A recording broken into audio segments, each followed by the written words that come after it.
주의 환상과 계시를 말하리라.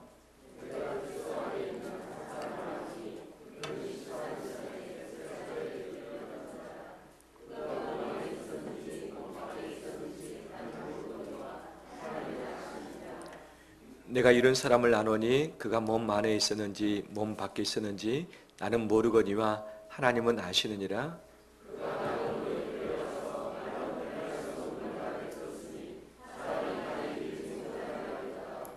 내가 이런 사람을 위하여 자랑하겠으나 나를 위하여는 약한 것들 외에 자랑하지 아니하리라.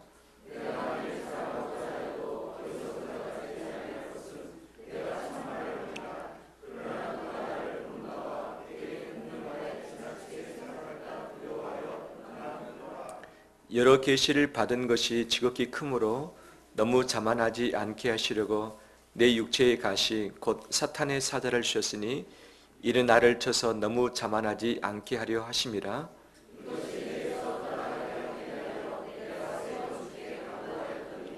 나에게 이르시기를 내 은혜가 내게 족하도다.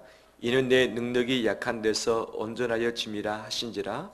그러므로 도리어 크게 기뻐함으로 나의 여러 약한 것들에 대하여 자랑하리니 이는 그리스도의 능력이 내게 머물게 하려 함이라. 그러므로 내가 그리스도를 위하여 약한 것들과 능력과 궁핍과 박해와 공고를 기뻐하노니 이는 내가 약한 그때에 강함이라. 아멘. 주의로 축복합니다. 잘 오셨습니다. 서로 인사 나눌까요? 축복합니다.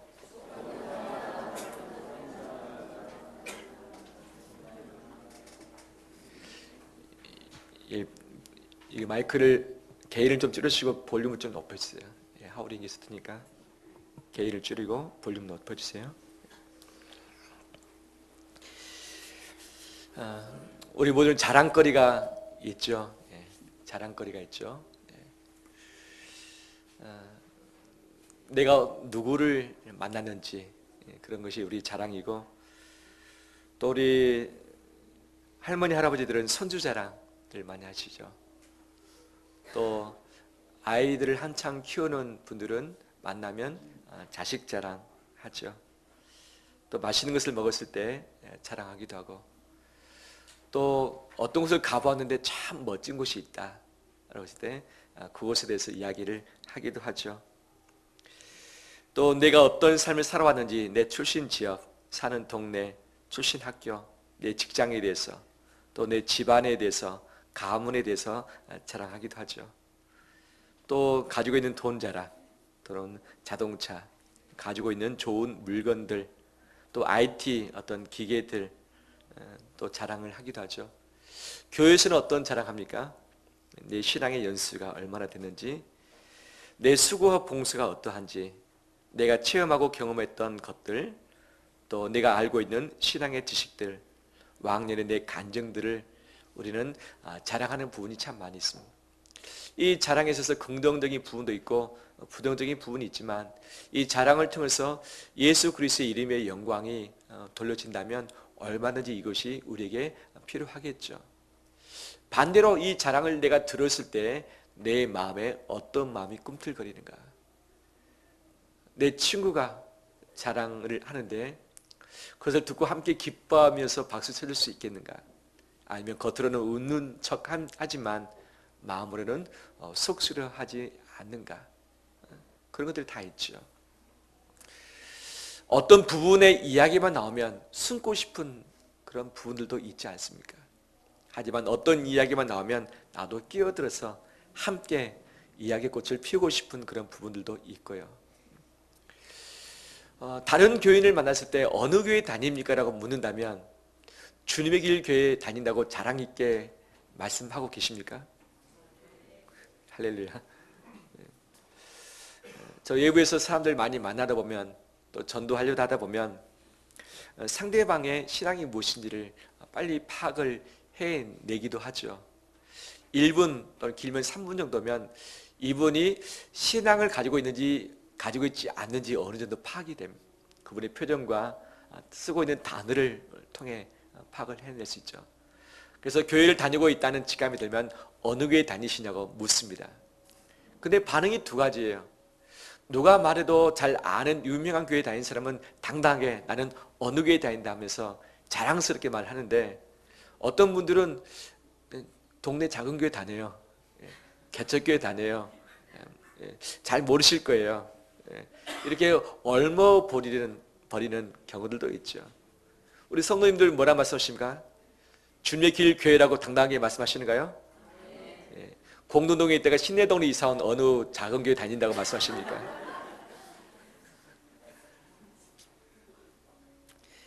목사님들을 만나면 무슨 자랑할 것인가? 저는 실제 마음에 만나면 말씀의 은혜 받았던 자랑, 하나님께서 기도의 기쁜 체험을 해주셨던 자랑, 요즘은 어떤 감사가 넘치는가, 이 부분을 나누길 원하는데, 실제 좀 연세가 있으신 우리 선배님들은 만나면 무엇이라 묻는가? 교회가 얼마나 크냐고 늘 묻죠. 몇 명 모이냐고, 장로님이 계시냐고, 자기 땅 위에 교회 지었냐고 묻습니다. 제가 대답할 거리가 많겠습니까? 적겠습니까? 그렇게 말하신 분은 꼭 말해놓고 나서 비교를 하는 거죠. 제가 몇 명 모이냐, 예전에 말한 바도 있지만 1만 명 좀 못 모인다고, 1만 명 좀 못 모인다고 말씀드리면 갑자기 태도가 바뀝니다. 갑자기 겸손해집니다. 제 앞에서. 할렐루야. 어느 직장 다니냐고 묻는다면 나는 어떻게 대답할 것인가? 자식 어떻느냐고 물은다면 뭐라고 말할 것인가? 이제 자랑하고 싶은 것이 참 많이 있지만 감추고 싶은 것도 참 많이 있습니다. 그렇죠? 내 약함, 내 부족함, 우리 압니다. 우리 집안에 숨겨진 흑 역사들, 내가 지내온 인생 이력 중에서 이것은 좀 뺐으면 좋겠다는 것들이 다 있죠. 이것을 감추고 싶어 합니다. 왜? 이것을 말했을 때 상대방이 나를 어떻게 생각할까? 나를 혹시 무시하지 않을까? 나를 혹시 거절하지 않는가? 관계가 더 멀어지지 않을까? 나의 약점을 보고서 나를 나중에 공격하지 않겠는가? 다른 사람끼리 만나서 나를 가십거리로 삼지 않겠는가? 라고 하는 그 두려움이 늘 우리 안에 있죠. 그래서 내 약점을 잘 말하지 않고 우리 집안의 자랑거리 아닌 숨기고 싶은 것들을 우리는 감추고 싶은 마음들이 참 있습니다. 그렇죠? 그렇죠. 이것을 계속 내 숨김거리로 두었을 때는 참 나도 힘들고, 그 영역 그 부분만 나오면 나는 숨고 싶기도 합니다. 하지만 성격이 좀 적극적인 사람은 내 단점을 감추기 위해서 상대방의 약점을 빨리 찾아냅니다. 그 다음에 그 약점을 먼저 내가 공격해버립니다. 왜? 상대방의 내 약점을 발견치 못하게 하고 나를 공격하지 못하도록 내가 선제 공격을 해버리는 거죠. 숨든지 공격하든지 라는 이 반응이 우리들의 약함에 대한 태도들이죠. 이것이 장기적으로 내 안에 있을 때는 마음이 우울해집니다. 불평과 불만이 커집니다. 그 다음에 사람들 만나기 싫어합니다. 동창회 자주 나가는 분도 있는가 하면 동창회 자주 나가지 못하는 형편 가운데 있는 분들도 있죠. 실제 나가면 무엇하느냐? 대부분이 자기 자랑, 좀 명함을 내밀 수 있는 경우는 곳에 나가서 명함 주면서 영업활동을 하기도 하지만, 내가 명함을 내밀지 못하는 사정 같다라고 한다고 할 때는 나갈 수 있는 형편이 있을지라도 잘 나가지 않게 되는 것이 그런 것들 아니겠습니까? 그럴 때마다 우리는 관계가 멀어지고 단절되어지죠. 감사가 사라지고 은혜가 사라지고 내 마음이 쪼그러들기 시작을 합니다. 우리 모두는 건강의 문제, 자녀의 문제, 내 직장의 문제, 내 미래의 문제, 내 돈의 문제, 이 모든 것들에 대해서 만족하고 이 모든 것으로부터 자유로운 사람은 아무도 없습니다. 한 가지 또는 여러 가지가 내 발목을 잡고 있고 내 마음을 불편하게 하는 것은 사실인 거죠. 근데 오늘 본문에 바울 같은 경우 두 가지 자랑을 하고 있습니다. 하나는 좀 자기 자랑을 너무 심하게 하는 그런 교인들에 대해서 좀 자랑을 하면서 그들의 입을 좀 닫게 하고, 또 한 가지는 정반대 자신의 약함을 자랑을 하고 있습니다. 이 고린도 교회 안에 논쟁이 붙었습니다. 논쟁. 바울이 어떤 사람인가? 나는 바울보다 훨씬 더 뛰어난 사람이다 라고 하면서 간에 분쟁이 있었던 거죠. 이 일에 대해서 바울은 11장에 말합니다. 나는 히브리인 중에 히브리인, 이스라엘 백성 중에 이스라엘 사람, 아브라함의 자손 중에 그 혈통 가진 사람이다. 그리스도의 일꾼 나는 맞다. 그 어떤 누구보다도 내가 수고하고 고통과 박해를 받았던 그런 사람이다. 내 앞에서 누가 이것 가지고 자랑하겠느냐? 바로 이것들 내가 충분히 자랑해서 너희 길을 꺾어 놓을 수 있다. 하지만 나는 내 강점을 자랑하지 않겠다. 또 하나 12장 전반에 바울의 계시와 환상을 이야기하고 있습니다. 14년 전에 어느 한 사람이 바울 자신입니다. 셋째 하늘에 올라간 때가 있었다. 첫째 하늘은 그때 당시는 우리가 살고 있는 우리의 공간, 둘째 하늘은 우주, 셋째 하늘은 천국이라고 생각을 했었을 때죠. 바로 천국을 3번 갔다 왔다. 그곳에서 말로 표현할 수 없는 놀라운 계시를 내가 받았다. 이건 내가 자랑할 수 있다. 이것은 참말이기 때문에. 하지만 내가 이것 가지고 자랑질하지 않겠다. 나는 내 약함을 자랑하겠다라고 고백합니다. 그건 무슨 약함인가? 무슨 약함인가? 하나님께서 내 육체에 가시를 주셨다. 사탄의 사자를 주어서 나를 꼼짝없이 만들었다라고 이야기를 합니다. 그럼 그 육체의 가시가 무엇인가? 바울은 그것을 구체적으로 언급을 하지 않았습니다. 추정하는 것은 2가지 정도죠. 하나는 간질 또는 안질병이 있었을 것이다. 그래서 이 누가라는 의원이 2차 전도여행 때 만나서 그가 죽을 때까지 계속해서 바울을 케어를 했었던 것이 그런 한 내용인 거죠. 또 한 부류는 육체에 가시는 육체의 질병보다는 그를 박해하며 힘들게 했던, 따라다니면서 계속 그를 공격해 댔던 바로 반대자들, 적극적인 대항자들이 육체의 가시였을 것이다 라고 이야기를 합니다. 이 둘 다 뭐 틀린 말은 아닐 거라고 보여지는데, 그는 평생토록 풀 수 없는 육체의 가시가 그의 안에 있었던 거죠. 바울은 죽은 자를 살리기도 했습니다. 이 병약한 가운데 있는 자들을 치료해 주기도 했습니다.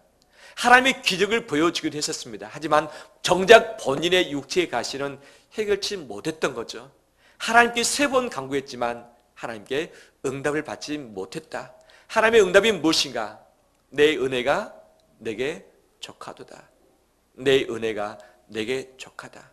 이 족하다의 의미는 충분하다, 만족하다, 흡족하다 했는데, 너는 응답받지 못하고 늘 네 육체의 가시 때문에 힘들어하지만 내 은혜는 현재 너에게 충분해. 너에게 충분해. 이것을 고침받고 나서 더 강하게 되길 원하는 마음이 이 바울 사도에 있었지만, 하나님은 말씀하시죠. 내 은혜가 내게 충분해. 충분해. 왜? 바울이 그 문제를 극복하고서 문제 없는 상황 가운데 드러나기 때문에 충분한 것이 아니라, 약함 그대로 있지만, 고침받지 못했지만, 응답받지 못했지만, 이것 때문에 내가 너와 함께할 이유가 있다. 이것 때문에 예수 그리스도의 능력이 너에게 머물 이유가 된다. 이것 때문에 너 힘이 아니라 예수 그리스도의 힘으로 너가 사역을 감당할 수 있기 때문이다. 너가 이것 아니었으면 자고했을 것이다. 스스로 교만해졌을 것이다. 왜? 지혜와 계시, 환상, 이 놀라운 것들을 경험을 했기 때문에 이것이 영적인 교만으로 작용하면 너가 나를 찾겠느냐? 너가 머리를 숙이겠느냐? 너가 겸손해지겠느냐? 바로 너가 교만하지 않기 위해서 육체의 가시를 내가 허락을 해뒀다. 너가 기도해도 이것은 내가 응답지 않겠다라고 말씀하시는 것이죠. 그래서 바울은 말합니다. 나는 본래 약한 자였지만 내 육체의 가시 때문에 예수 그리스도의 능력이 그 약한 데에 머물고, 예수 그리스도의 능력이 내 약할 바로 그때에 내게 있기 때문에 나는 이것을 자랑하지 않을 수 없다라고 고백을 하고 있습니다. 내 핸디캡, 내 약점, 내 부족한 것을 감추면 이것은 부족함으로 나를 힘들게 만듭니다. 하지만 이것을 드러냈을 때에 더 이상 그것은 내 공격 포인트가 되지 않고 내 발목을 잡지 못합니다.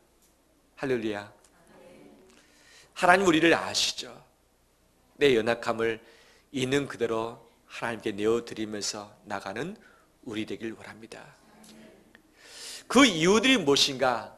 이는이라는 단어를 오늘 본문에 4번 사용합니다. 이는이라는 단어. 이 두 가지의 원어가 사용되는데 두 가지가 똑같습니다. 왜 그러는가? 왜 그러는가? 너무 자고하지 않기 위해서, 그 다음에 예수 그리스도의 능력이 머물도록 하기 위해서, 약할 그때에 바로 예수님 때문에 강해지기 위해서, 바로 그 이유 때문에 약함을 그대로 두셨다라고 고백을 하고 있고, 이것 때문에 내가 자랑을 하고 있다라고 이야기를 하고 있는 거죠. 바울의 약함은 분명 하나님의 이유가 있었습니다. 하나님의 이유가 있었습니다. 바울은 자기의 약함을 극복함으로 스스로 만족하고 스스로 강하게 되는 것이 아니라 약함은 그대로 두었지만 이 약한 곳에 그리스도의 능력이 머물기 때문에, 그리스도의 은혜가 머물기 때문에 바로 내가 족하게 되었다, 내가 온전하게 됐다라고 고백을 하고 있습니다. 온전하기 위해서 약함을 두었다. 약함과 온전함은 어울리지 않습니다. 약함과 자랑은 어울리지 않습니다. 하지만 약한 부분에 예수 그리스도의 능력이 머물기 때문에 이것이 너를 온전케 한다.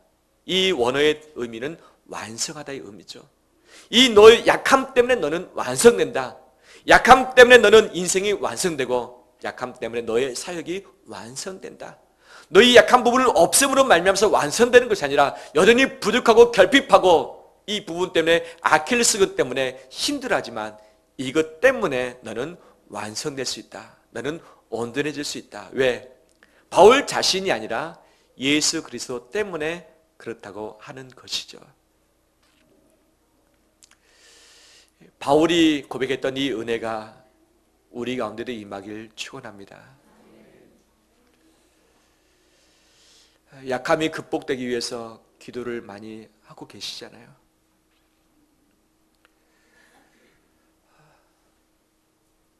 아무리 힘써도 애써도 잘 풀리지 않는 내 인생에 고통의 문제가 있죠. 내 몸에 질병이 죽을 때까지 나를 따라다닐 수도 있고, 내 자식 문제가 늘 내 마음을 힘들게 만들어서 마음에 병들게 만들기도 하고, 이 재정적인 이 쫓겨 다니는 이 상황 때문에 돈만 생각하면 머리가 아프고 스트레스 받고, 이것 때문에 관계를 제대로 맺지 못하는 것들, 과거에 넘어졌던 실패 경험들, 받았던 상처들, 싸웠던 것들, 이것들이 해결되지 않는 채 내 안에 흔적으로 남아있을 때 늘 이것이 나를 힘들게 만들고 나를 발목 잡고 있죠. 그래서 우리는 기도하기를, 하나님 이것으로부터 자유롭게 되길 원합니다. 치료받길 원합니다. 아버지, 이 문제를 풀어달라고 간절히 기도하는 것이 우리의 기도 제목인 줄 믿습니다. 분명히 기도해야 되죠. 분명히 기도해야 됩니다. 하지만 평생토록 그 기도가 응답되지 않을 영역도 있는 줄 믿습니다. 응답받지 못하는 그 영역은 하나님의 영역입니다. 그 영역은 하나님의 은혜로만 채워줄 영역입니다. 그 약한 부분은 그리스도의 능력으로 가능한 부분인 줄 믿습니다. 내 모든 기도 제목을 하나님 다 응답을 했다면 하나님이 나와 함께할 이유가 없는 것이고, 내가 하나님을 더 의지하며 가까이 할 만한 그런 이유들이 사라지고 만 거죠. 우리 안에 약함이 있기 때문에 하나님 앞에 머리를 숙일 수 있게 되는 거죠. 내 안에 약함이 있기 때문에 우리 성도와 이웃들 앞에서 내가 겸손히 허리를 숙이게 되는 것 아니겠습니까? 이 약함이 내 안에 경험되었기 때문에 약한 사람 보면 내 마음으로 와닿기도 하고, 그를 내가 그리스도의 사랑으로 품어줄 수 있는 귀한 섬김의 때를 갖는 것 아니겠습니까? 이 약함 때문에 하나님을 찾을 수 있는 기도의 자리에 우리가 엎드리게 되어지고, 이 약함 때문에 바로 내가 말씀 붙잡고서 말씀 내가 가지고서 발버둥 치는 이 현장에 있는 것 아니겠습니까? 이 약함 때문에 바로 또 다른 분들과 서로 연합해서 힘을 모아서 공동체를 이루는 것, 부부간에 서로 간에 도와주면서 붙들어 세워주는 것이 가능한 것 아니겠습니까? 미성숙한 자의 특징은 약함을 숨기고 상대방의 약함을 공격합니다.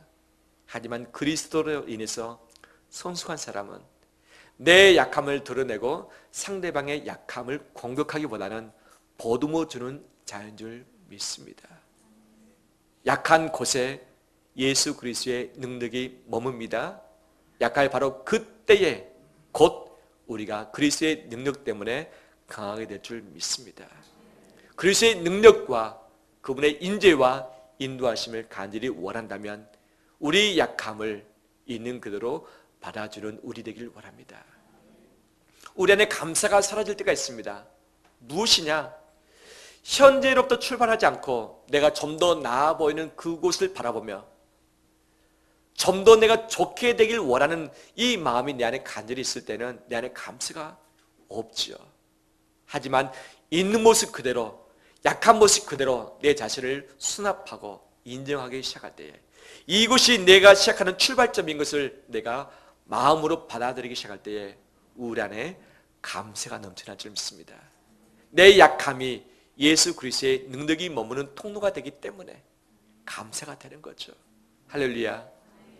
우리 약함을 온몸으로 받아내는 우리 되길 원합니다. 내 약함뿐만 아니라 내 아내와 남편의 약함을 있는 모습 그대로 받아주는 우리 되길 원합니다. 우리 가족들과 우리 자식 부모와 우리 성도들의 연약함을 있는 모습 그대로 받아주며 나가는 우리 되길 원합니다. 뭔가를 기대하고 소망하기보다는 있는 모습 그대로 받아주기 시작할 때에 우리 안에 하나님의 은혜가 임할 것이고 그 은혜로 말미암아 감사의 열매가 펼쳐지게 될 줄 믿습니다. 말씀을 마무리합니다. 마무리하면서 우리 영상 한 편을 보도록 할까요? 헬렌 켈러의 이야기인데 보지 못하고 듣지 못하고 말하지 못했던 그가 어떤 삶을 살았는지 잠시 보도록 하겠습니다.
I am Nanak Damdam.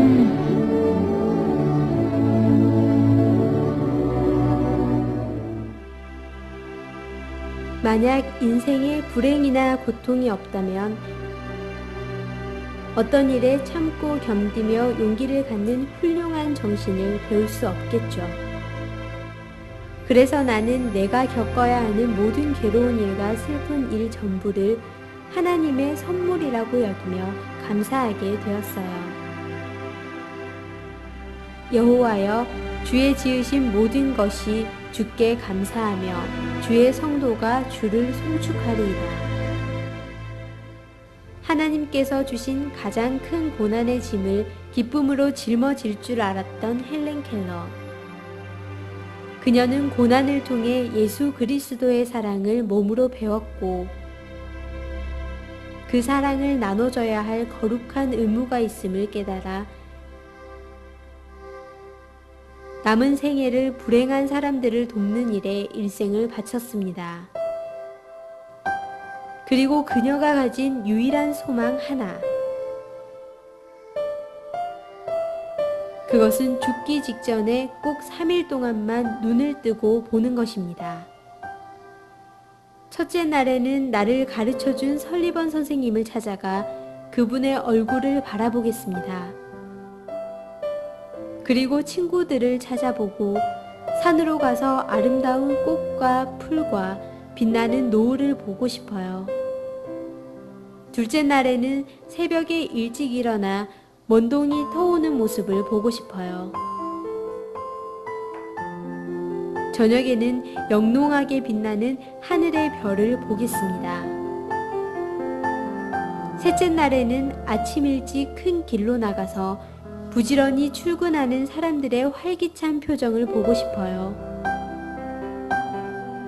점심 때는 아름다운 영화를 보고 저녁 때는 화려한 네온 사인과 쇼윈도의 상품들을 구경하고 집에 돌아와 3일 동안 눈을 뜨게 해주신 하나님께 감사의 기도를 드리고 싶어요. 나는 나의 역경에 대해서 하나님께 감사합니다. 왜냐하면 나는 역경 때문에 나 자신, 나의 일, 그리고 나의 하나님을 발견했기 때문입니다. 감사의 조건을 외부에서 찾지 않았던 헬렌 켈러. 그녀는 역경 중에서도 감사를 찾을 줄 아는 사람이었습니다.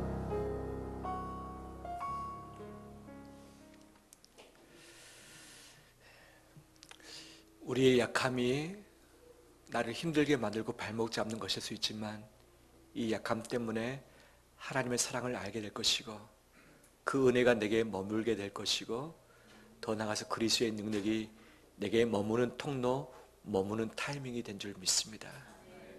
약함을 감추기보다는 하나님 앞에서 서로 지체 앞에서 드러내놓고 나갈 때에 하나님의 강하게 하신 역사가 새롭게 우리 인생 가운데 펼쳐지게 될 줄 믿습니다. 그래서 내 약함 때문에 감사가 줄어들는 것이 아니라 이 약함 자체가 우리의 감사의 고백되길 주의 이름으로 축원합니다. 우리 함께 찬양 드릴까요?